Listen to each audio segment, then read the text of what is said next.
When have you ever feared for your life? Why? Serious. When I got caught in a riptide while stupidly swimming alone in the ocean.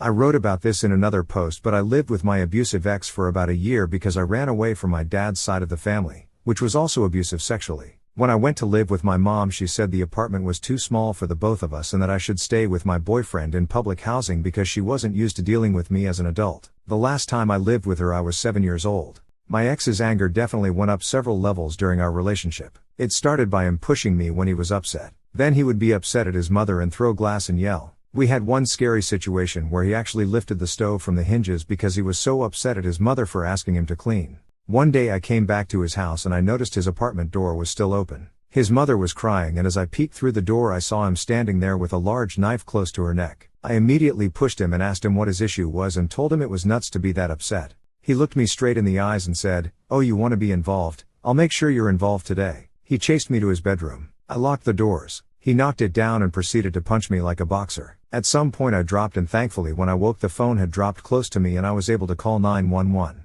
He was in the other room slapping his mother apparently. 911 came and took me in an ambulance. I had 2 kidney contusions and 2 broken fingers. That night haunted me for years and still gives me chills. 7.2 earthquake in Japan made the apartment I was in wobble like jello. Tried to stand up in my chair and walk away from the window. Ended up crawling away and having a small bookcase spill my books on me. Spent a few seconds leaning against the inside wall/sliding closet, looking at the ceiling and having a very vivid picture of being crushed to death by collapsing concrete and debris. Slept outside for 2 nights after evacuating. Apartment did not even have a crack in it. 10/10 would recommend Japanese government housing. Woke up in the throes of a severe asthma attack. Clocked my pulse at 227. As I was digging for my inhaler, I kept thinking what a stupid way to die this would be.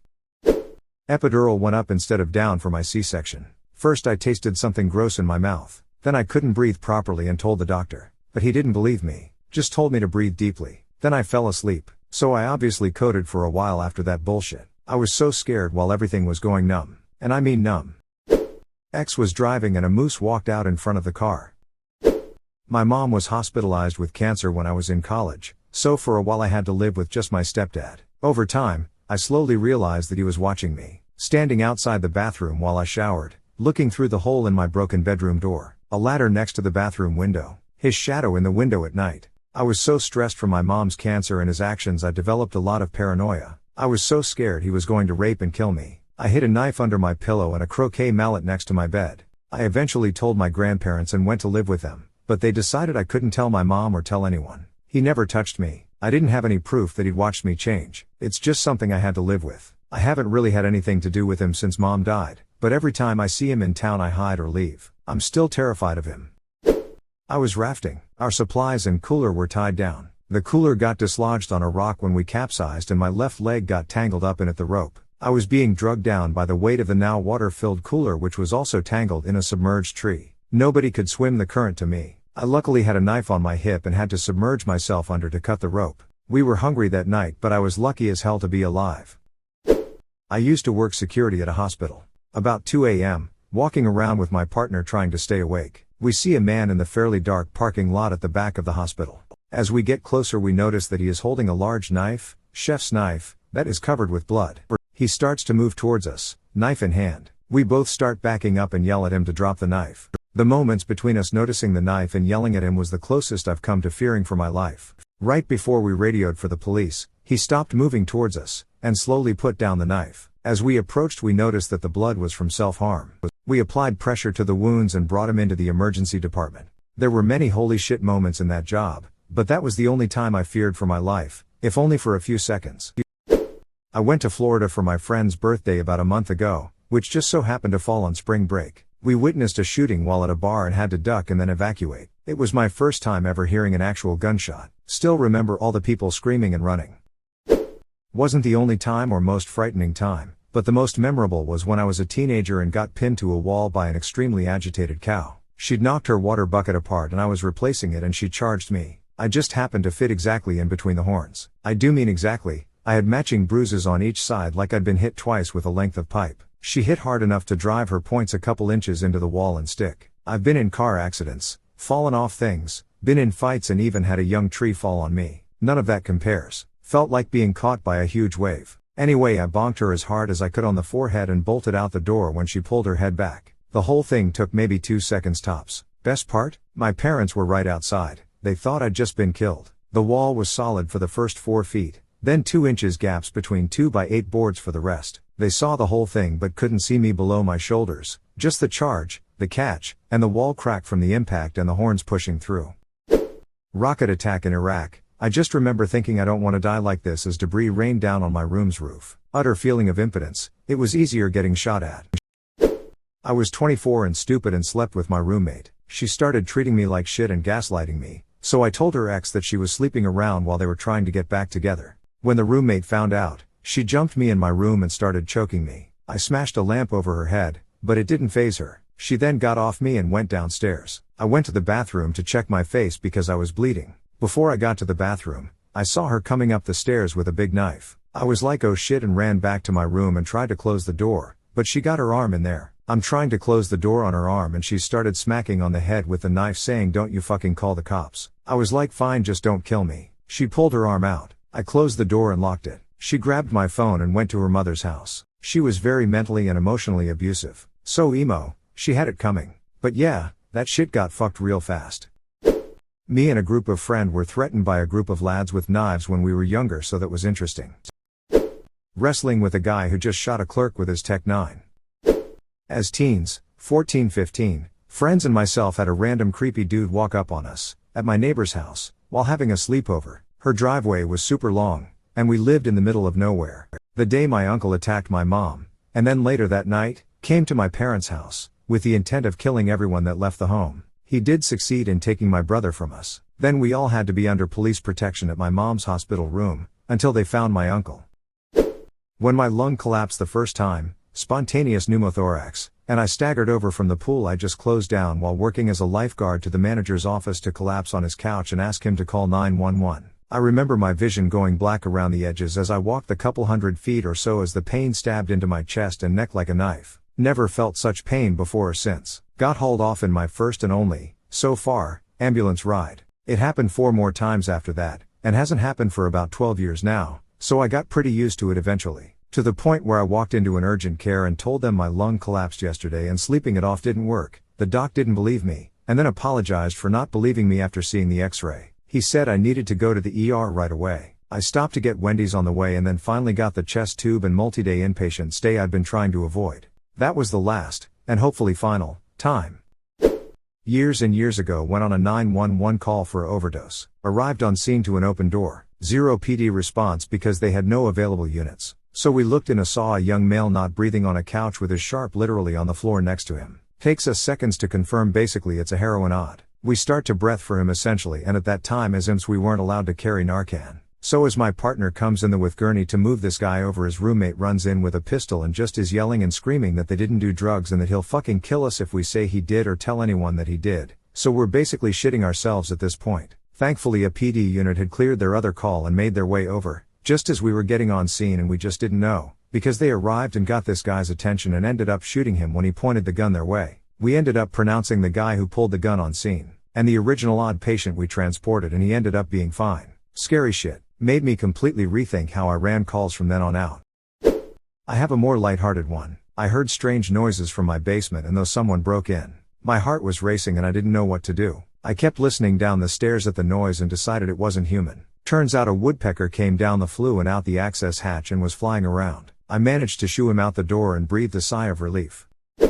Got swept out into the Solent on a riptide. In retrospect, riptide and Solent meant I wasn't really gonna go anywhere, but even so, 12-year-old me wasn't thinking like that. 010 would not recommend. I hydroplaned when someone brake checked me, and ended up in a ditch. I was fine, my car was fine, my heart rate was going insane. This is like medical related, not a situation like in most other replies. So basically, one day 2 years ago I started noticing some really odd symptoms I had that resembled a UTI, which I had never had before, but I kind of had this gut feeling it was more than that, even though the symptoms were subtle, so I told my parents immediately. I woke up the next morning at 5 a.m., with this sharp pain in my bottom right side. Oh, maybe it's a cramp. I use the bathroom and try to get back to sleep, but this pain starts growing, so much it feels like a stabbing pressure. I toss onto my side. The pain is still fully there. I go on my stomach. Still fully there. I sit up, walk around, do any position possible, and the pain is only getting worse, and at this point, like 15 minutes after I woke up, unbearable. I have no idea what's going on and I'm scared out of my mind, so I tell my parents. Our first guess is appendicitis, so my mom rushes me to the ER, and on the car ride there I'm writhing in pain, crying. No matter how I sit or how I press my side, the pain just continues to escalate. I get to the ER and they don't take me right away, and in the waiting room I am throwing up into a bag from the pain and apologizing to a couple next to me in between bouts of dry heaving/vomit.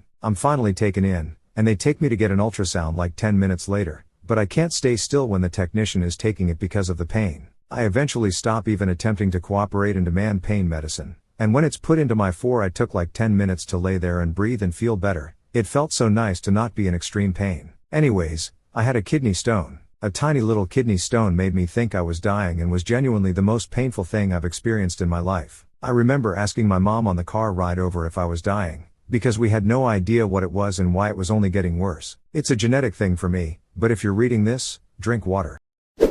Got shocked the other day. Work in the solar industry. I thought I was having a heart attack and that this was it. I deliver sailboats. I've been in several oh holy fucking shit moments, but when you're sailing those moments can last hours, if not days. Not even a week ago actually. I was in a real bad space mentally and just felt a desire to get out of the house and head to the nearby bridge. I wasn't thinking, and before I knew it I was standing near the railing staring at the water below and had the feeling that I should climb over and just dive off. And it wasn't until I lifted my foot off the ground and placed it at the base of the railing that something mentally pulled me back, as I stepped away from the railing and just sat on the floor and cried. I was so scared that I almost took my own life. And #X200B. I have people in my life that I know love me, people who would miss me and some people who might never know what happened to me. I know this, but I was in a strange instinctive state of I want to stop feeling like shit and almost died that day. I've already spoke with my doctor and am soon going to be speaking with my therapist, so you don't need to be concerned for me. I'm getting help. But talking about helps keep it in my mind and reminds me how real that was, cause I don't want to forget something like that. So I never come even close again. On a flight in 2012, the plane suddenly dropped like a stone for roughly 5 to 10 seconds. It was pretty unexpected because there wasn't any distinctive turbulence before then. It was so bad that the overhead bins opened and luggage bounced around the cabin. Books, computers, tablets, and drinks were all over the place. The engines got really loud and a flight attendant got thrown down the aisle but was uninjured. I had time to think, we're dead, and then it leveled off. Most people were laughing and smacking each other on the back, while I had a panic attack. After that the flight was mostly fine, but I was so terrified that I looked into renting a car at the airport and driving the 12 hours to my destination. It was way too expensive, so I very reluctantly got on my next flight, which was uneventful. I've made this comment in the past and sometimes get someone saying, oh, that was no big deal. It was just, yeah, maybe if you're a pilot or have enough of an aviation background to have actually understood what was happening. I'd bet that if that happened out of the blue, even a pilot would have been scared for a few seconds. For me, it gave me a wonderful flight phobia that lasted for about 8 years, then it suddenly went away. I had to keep flying a few times per year during that time because I lived far enough away from family that driving wasn't a choice at the holidays. It was great. I was at this woman's place a few weeks ago and we were having sex in her bedroom and I guess her brother didn't like that. She lives with her brother and mom. He barged into her room, pulled me off and pointed his gun at me. Told me to GTFO. I told him to calm down. No need to get violent. I wasn't sure if he'd actually shoot me. I thought he was probably bluffing. Nah. He shot at me, but missed. Thankfully. Whatever. I got the message, grabbed my stuff and left. I have no idea what my date was doing during this whole thing. When I got in my car, completely buck-ass nude, mind you, I looked over and saw him power walking towards me with a baseball bat. I put my car into drive and floored it out of their lot. No, I don't know why he had a bat instead of his gun. Bonus info, greater than her. Brother is 15 years old and we're Canadian. Less than greater than I reported him to the cops a few days later. Less than greater than I needed to sober up and I was busy arguing with that woman. Less than greater than a 15-year-old. Brandishing an unregistered firearm and shooting at people in Canada is a serious offense. Less than greater than I told her I'd forgive and forget if she turned her brother in. Nope. I was the bad guy. For some reason. Less than. My girlfriends and I were walking to our car parked a few blocks away from where we had been hanging out at around 2 a.m. in Brooklyn. Streets were deserted of people and cars. Suddenly, this minivan with 2 men in the front seat starts driving on the street parallel to where we were walking. One of the men yells something out to us. Dunno what it was, but it sounded threatening. One of my friends says we should just continue walking. Hopefully they will leave us alone. I start panicking. and say they're not going to do that, we should run. The car picks up speed, and makes a sharp turn onto the corner of the direction we were heading in, and my friends and I immediately made an about face and started running in the opposite direction. As we ran, I pulled out my phone and called 911. I unfortunately did not even have an address to give them since I was unfamiliar with that area. So all I could say was I was in so-and-so neighborhood with some friends and 2 men in a minivan were chasing us. The operator asked if they should send police out. I said I was unsure since we were running and they didn't seem to be running after us. I eventually told them we are fine and I will call back if we need anything further. We ended up crouching behind some cars a block and a half away from where we had been chased. One of my other friends called the guy whose place we had just left to ask him to come get us and walk us to our car. He ended up coming with his roommate, another-ish friend of ours, who had the audacity to make fun of us and trivialize how dangerous that whole situation had been for us. He can be very misogynistic. I do not know what would have happened if we had not been able to run away. I am just grateful the men in the van did not chase after us on foot, since none of us had any way of protecting ourselves and there was nowhere to really run to. After that incident and a couple of other unsafe situations, I carry pepper spray everywhere, and I stay completely aware of my surroundings. I also always take people up on their offer to walk me home/accompany me when going places at night. Mostly I just don't go out late at night anymore. I have no idea what those guys wanted, and I don't want to know. I'm just grateful we were safe at the end of it, but I don't know if I've ever felt true fear for my life like that before. I was attacked by 2 men while walking. Broken arm, broken ribs, broken eye socket and lost 2 teeth. Playing an outdoor game we called 007 at age 11 where you get dropped off a distance away from a home base and you have to sneak back in the dark without being spotted by your driver, who would call you out if they saw you while driving around the neighborhood. Me and a friend were sneaking through irrigation canals to be off main roads, not through people's properties, those were fenced off, and someone whose backyard we were sneaking past cocked a shotgun and fired a warning shot into the ground of his yard. We crawled on our stomachs in the canal until we were far enough away. Pretty scary at 11. Got pretty bad pneumonia right now. I can't lie down and breath at the same time, but also I'm fucking exhausted. One way or another I'm going to sleep. Edit. Thank you for your kind thoughts everybody, but I'm alright. Simply slept standing up as the protocol suggests. When I got ran over by a Zamboni. Used to throw shirts to the crowd at semi-pro hockey games when I went to college. Showed up absolutely blitzed. The regular Zamboni driver was gone so it was a sub. Got hit by the Zamboni from behind and instantly it became an Austin Powers situation. While on the ground, I looked back, assessed the situation, and tried to get up several times, but, ice. Waited until almost my entire body was underneath it so I could brace myself against the tire with my forearm. Then managed to fish myself out. I remember the entire audience in absolute fucking shock. I think they yelled at the driver, but the sub had no clue what was going on. Got taken back to a room right after and was let go. I was minding my own business walking in like 2 feet of water at a beach, holding my toddler. There was a massive clay pit that had opened up in the shallow water, but the water was murky so I didn't see it. I slid into it and the water was just deep enough to be over my head, because I couldn't stand up due to how slimy it was. It was shaped like a bowl. I couldn't swim up because my feet were just sliding into muck and it felt like an undertow. Just when I started breathing in water, my knee hit a rock in the side of the pit so I put my foot on it and launched us up. The lifeguards didn't do anything even after someone called us an ambulance to make sure we didn't dry drown. We were under for maybe 20 seconds.